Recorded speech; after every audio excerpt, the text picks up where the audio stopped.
तमस, रजस तथा सत्व गुणों के अधिक या कम मात्रा के मेल से मनुष्य का स्वभाव बनता है।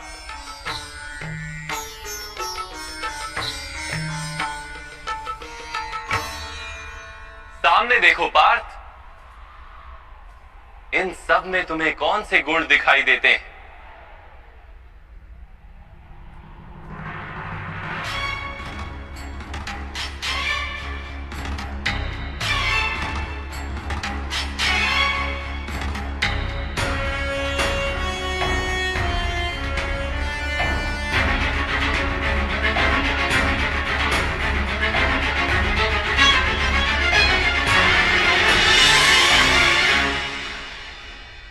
युवराज दुर्योधन धर्म जानते हैं परंतु वहन नहीं करते। उनके जीवन का केंद्र अहंकार,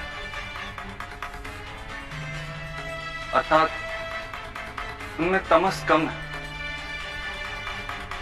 रजस अधिक है और सत्वगुण पूर्णता नहीं।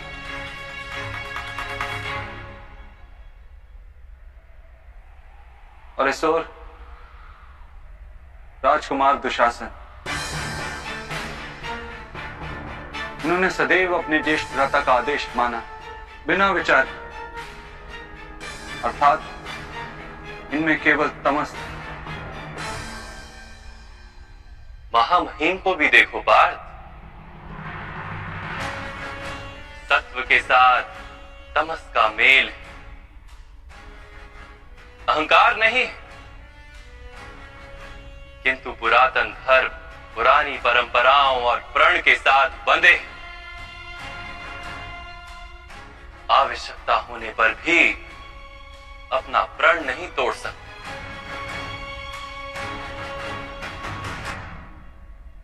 गुरु द्रोण को देखो,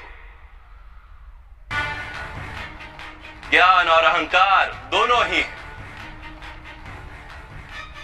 ज्ञान तो मनुष्य को मुक्ति दिलाता है किंतु इनका अहंकार इन्हें मुक्त नहीं होने देता।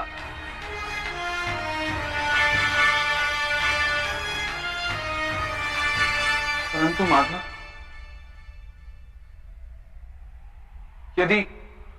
यदि मनुष्य का स्वभाव इन तीन गुणों का मेल है तो फिर मनुष्य का व्यवहार पहले से ही निश्चित है।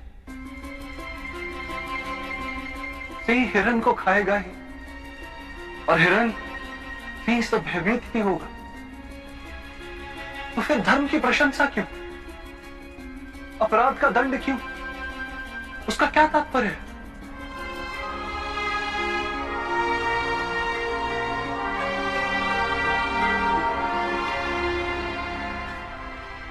उत्तम प्रश्न है पार्थ, किंतु पहले मनुष्य क्या है ये तो जान लो। मनुष्य केवल 5 महाभूत नहीं, 5 पदार्थ नहीं, 5 ज्ञानेंद्रियां, 5 कर्मेंद्रियां तथा 3 गुण, ऐसी 23 वस्तुओं का मेल भी नहीं।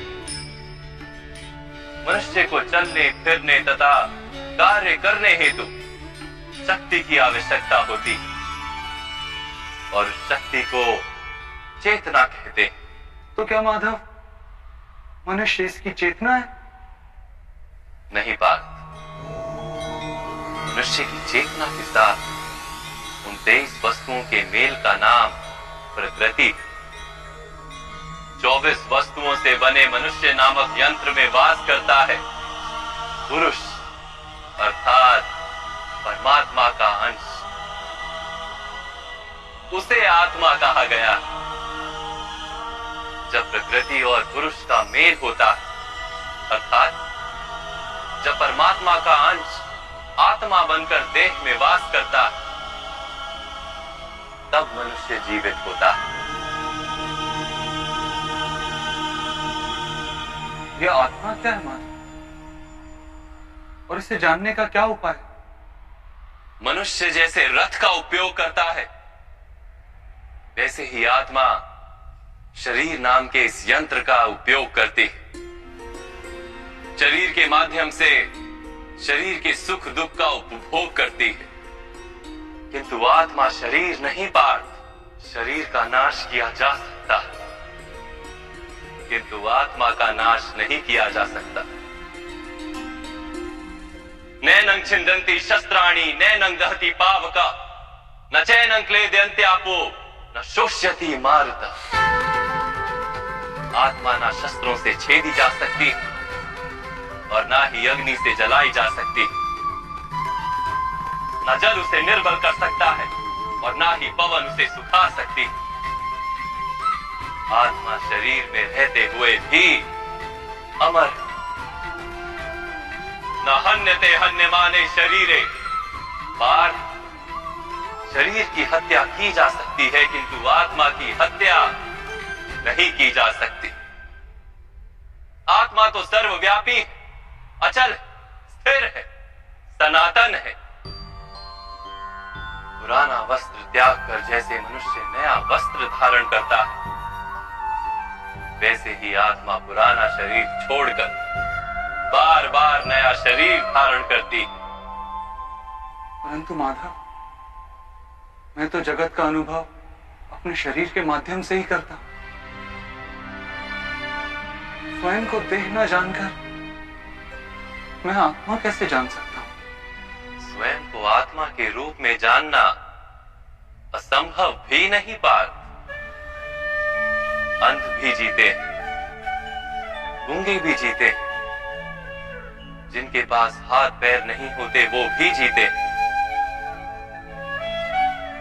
स्पष्ट कि शरीर मनुष्य नहीं, जिसकी चेतना चली जाती है, जिसे मूर्छा आ जाती है, वो भी जीवित रहता है।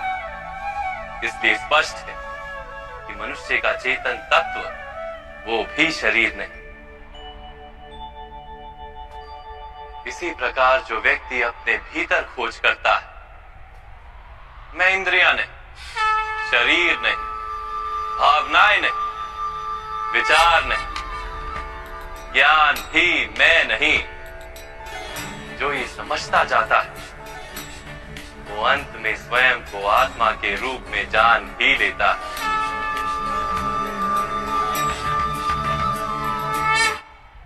यह आत्मा का क्या कार्य है माधव? जब पर ब्रह्म के भाग हुए, पुरुष तथा प्रकृति बने, तब पुरुष अर्थात परमात्मा के अंश ने आत्मा बनकर प्रकृति की प्रत्येक वस्तु में वास किया। उस आत्मा को मोह तथा अंधकार ने घेर लिया पार। उस मोह निद्रा से जागृत होकर स्वयं को परमात्मा का अंश जानना ही आत्मा का कर्तव्य, उद्देश्य और जीवन कार्य। परंतु माधव, यदि हर आत्मा परमात्मा का अंश है, तो क्या उन्नति और अवगति स्वयं परमात्मा कर रहे? जिस प्रकार कीचड़ में पड़ा रत्न चमकता नहीं, वैसे ही प्रकृति के 24 पदार्थों से घिरी आत्मा को विस्मरण हो जाता है कि वो परमात्मा का अंश है। अधिकतर आत्माएं अपनी देह को ही सब कुछ मानती, स्वयं देह से भिन्न ये जान ही नहीं पाती। शरीर को जो सुख, दुख, स्वाद, गंध आदि का अनुभव होता है, उसे अपना अनुभव मान लेती और बदलाव का प्रयास ही नहीं करती।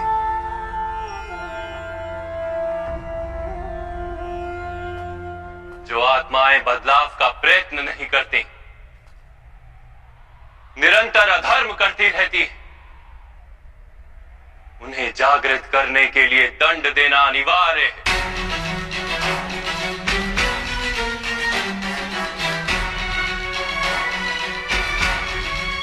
तुम भी ये जान लो पार्थ कि तुम शरीर नहीं, केवल एक आत्मा।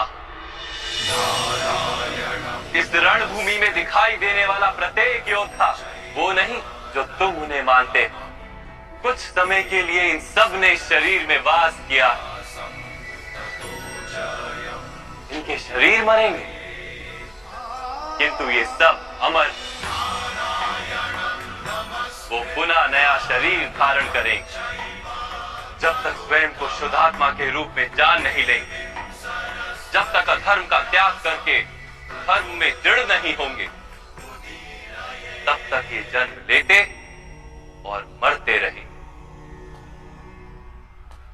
यही ब्रह्म विद्या का प्रथम पाठ है पार्थ। जो जन्मा है वो अवश्य मरेगा,